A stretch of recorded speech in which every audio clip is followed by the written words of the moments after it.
the dynamics of management.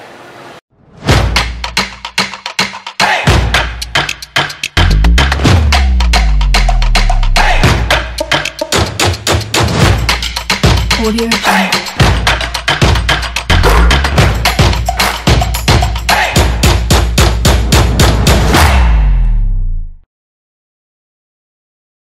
Guys, we are Group 2.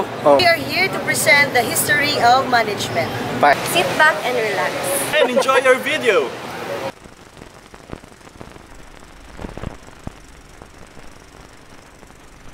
Forms of management have existed since the beginning of time.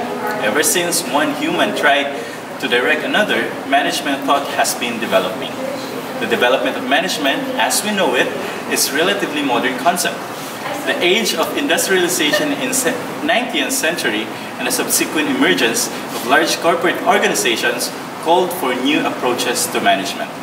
Now, let's go back in time and learn the history of management.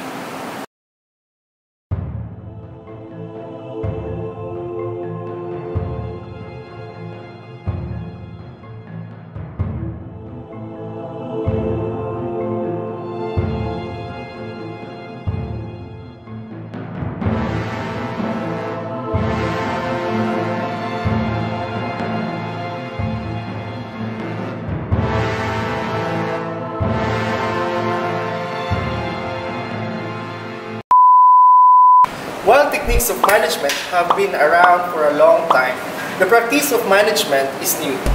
Prior to the beginning of the Industrial Revolution in 17th century England, several forms of organization had emerged requiring the use of managers to successfully achieve organizational objectives.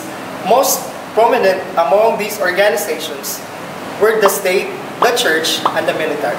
With the emergence of villages and cities in ancient civilizations, as represented by Greek, Roman, and Chinese societies, came the need to administer the building of roads, to establish judicial principles to oversee commerce and settle disputes, to provide means to distribute food supplies, to control the collection of taxes, and to supervise military activities both within the state and among conquered territories.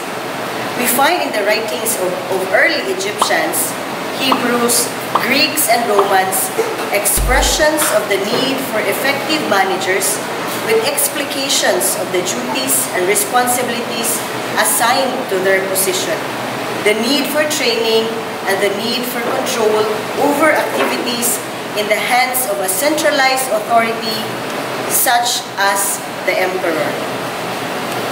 While the objectives of the church differed from those of the state, many of the principles of the church incorporated the same principles of management. So in addition to this, the church developed methods and techniques directed towards the commitment to values and attitudes, provided also social support to the populace, and established conditions for membership.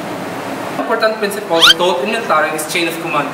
The chain of command established clear, unbroken lines of authority and responsibility from the highest to the lowest in the organization. Starting in 1860, the U.S. Industrial Revolution encompassed the period when the United States began to shift from an almost totally farming industry to an industrialized society. Daniel Wren has described the Industrial Revolution in America as having three components: power, transportation, and communication. Many new inventions such as the steam engine allowed industries to expand and locate in areas that at one time were completely lacking in factories and other signs of progress. Industry was no longer dependent on water and horses for its power. Transportation moved through periods of industrial and commercial traffic on canals, railroads, and eventually efficient road systems. Communication by way of the telegraph, telephone, and radio changed the way U.S. organizations functioned. Speed and efficiency dramatically increased. By the end of the 19th century, the economy has shifted from being mainly agricultural to being heavily involved with manufactured goods and industrial markets. American business was dominated and shaped by captains of industry. These include John D. Rockefeller on oil, James B. Duke on tobacco, Andrew Carnegie on steel, and Cornelius Vanderbilt on steamships and railroads. They created new forms of organizations and introduced new methods of marketing. For the first time, nationwide distributing and marketing organizations were formed. Communication and transportation had expanded and spurred great industrial growth. Technological innovations contributed to the industrial growth. The invention of the internal combustion engine and the use of electricity as a power source greatly increased industrial development at the close of the 19th century. However, despite what seemed to be an ideal climate for prosperity and productivity, wages are low. Production methods were crude, and worker training was almost non existent. There were no methods or standards for measuring work. Work had not been studied to determine the most desirable way to complete a task.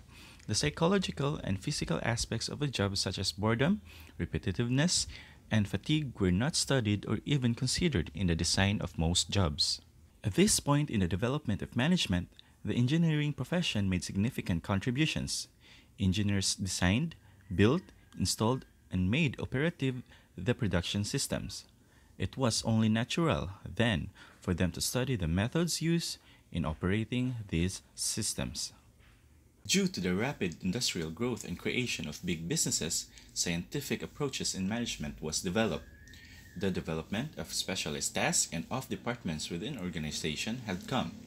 One person no longer performed every task, but specialized in performing only a few tasks, created a need to coordinate, integrate, and systematize the workflow. The time spent on each item could be significant if a company was producing several items. Thus, increased production plus the need for integrating and systemizing the workflow led engineers to begin studying workflows and job content. During this era, a young mechanical engineer named Frederick Winslow Taylor worked with and observed production workers at all levels. It did not take him long to figure out that many workers put forth less than 100% effort. Taylor referred to this tendency to strict output as soldering. Taylor quickly saw that workers had little or no reason to produce more. Most wage systems at that time were based on attendance and position. Piece rate systems had been tried before, but generally failed because of poor use and weak standards. Taylor believed a piece rate system would work if the workers believed that the standards had been fairly set and management would stick to that standard. Taylor wanted to use scientific and empirical methods rather than tradition and custom for setting work standards. Taylor's efforts became the true beginning of what would become known as scientific management. Scientific management's four main principles. First, scientific method of designing jobs to replace the old rule of thumb methods, which involves gathering, classifying, and tabulating data to arrive at the one best way to perform a task or a series of tasks. Second, scientific selection and progressive teaching and development of employees emphasize the value of matching the job to the worker and the need to study workers' strengths and weaknesses and provide training to improve employee performance.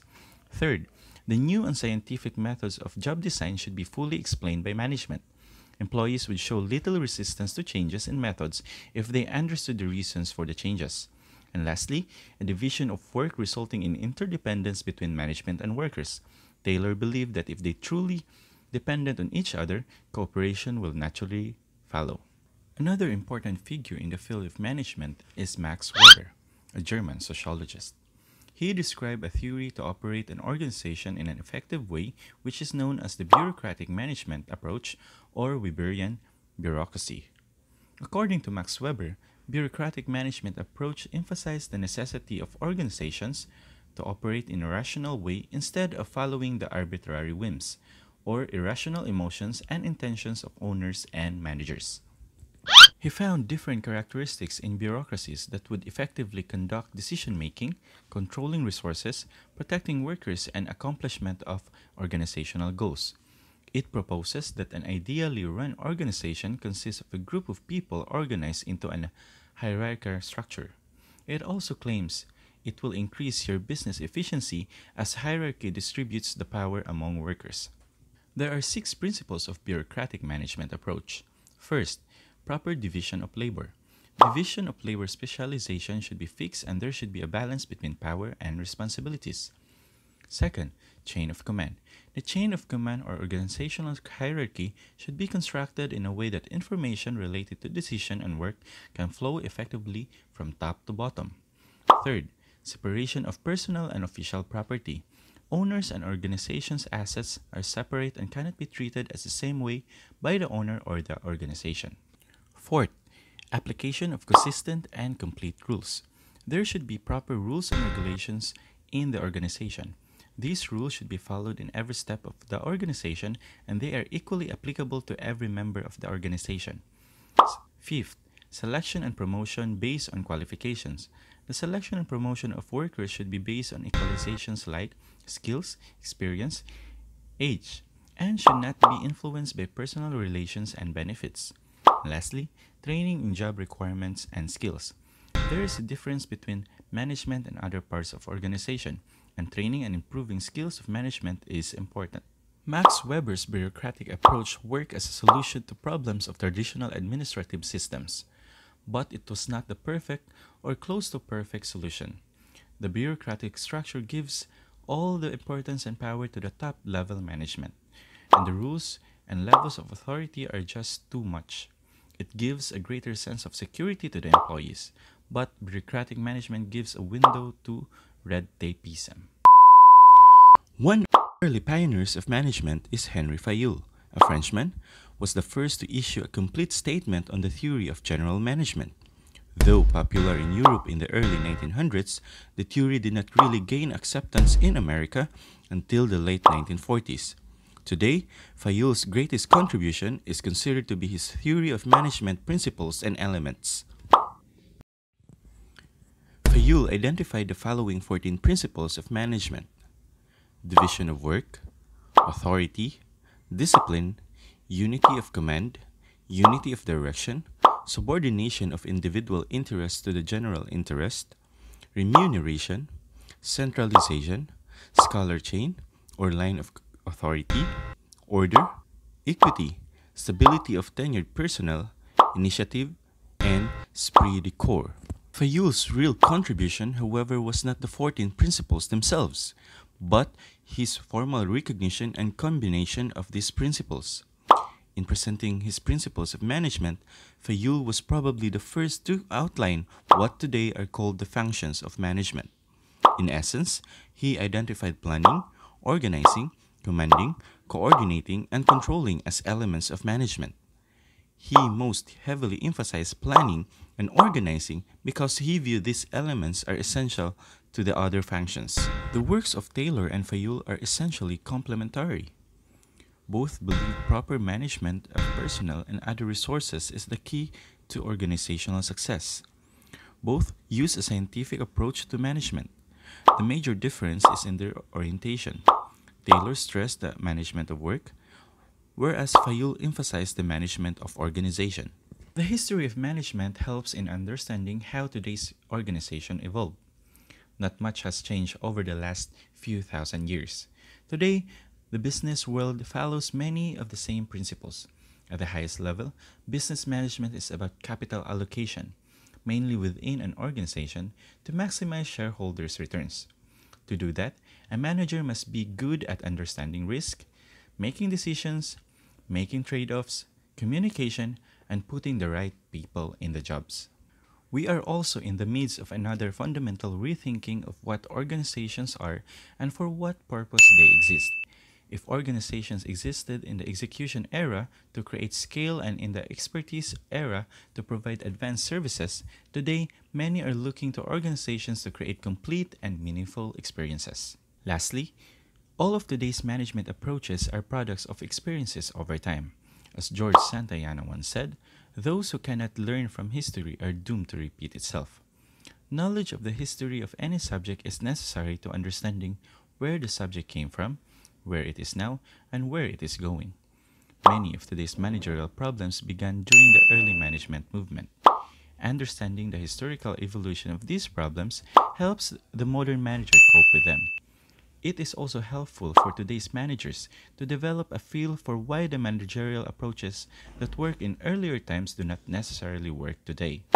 The challenge to present and future managers is to not memorize historical names and dates, It is to develop a feel for why and how things happen and to apply this knowledge to the practice of management.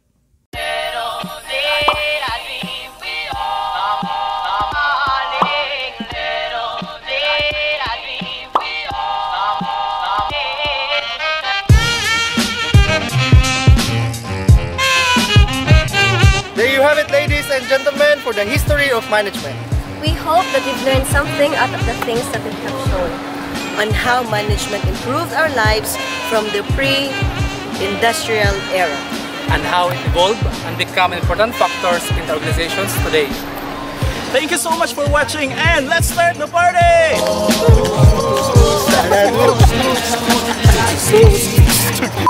Organizations, lives of the Become an important factor in the organization. Thank you for watching, and see you around! Party night!